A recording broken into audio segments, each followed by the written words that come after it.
అసలు ఎవరు ఈ ఊర్మిళాదేవి? ఎందుకు 14 సంవత్సరాలు నిద్రపోయింది అన్నది ఈ వీడియోలో తెలుసుకుందాం.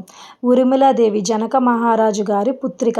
రాములు వారిని సీతమ్మ తల్లికిచ్చి వివాహం చేసినప్పుడు లక్ష్మణుడికి ఊర్మిళనిచ్చి వివాహం చేస్తారు. తన భర్త రాముడు సీతమ్మతో కలిసి వనవాసానికి వెళ్ళినప్పుడు లక్ష్మణుడు అటవీ జీవితంలో రాత్రి వేళలో నిద్రపోకుండా ఉండాలని సంకల్పించుకుంటాడు. తన అన్న రాముణ్ణి, వదిన సీతమ్మదేవిని రక్షించడమే తన ధ్యేయంగా నిర్ణయించుకుంటూ ఉంటాడు. ఈ సమయంలో నిద్రదేవత లక్ష్మణుని వద్దకు వచ్చి ఆయన నిద్ర తీసుకోవాలని కోరుతుంది. కానీ లక్ష్మణుడు మాత్రం నిద్రను త్యజించేందుకు సిద్ధమవుతాడు. అదే సమయంలో లక్ష్మణుడు నిద్రదేవతను వేడుకుంటాడు. నా కోసం నాకు కాబోయే నిద్రను నా భార్య అయిన ఊర్మిళాదేవికి ఇవ్వమని కోరుతాడు. తన భర్త కోసం రాజమహల్లో ఉండి 14 ఏళ్ల పాటు నిద్రలో మునిగిపోతుంది. ఈ కథలో ఊర్మిళాదేవి చేసిన త్యాగాన్ని చాలా గొప్పగా చెప్తారు. ఈ కథ మీకు నచ్చితే తప్పకుండా లైక్ చేయండి, షేర్ చేయండి, సబ్స్క్రైబ్ చేయండి. నమస్తే.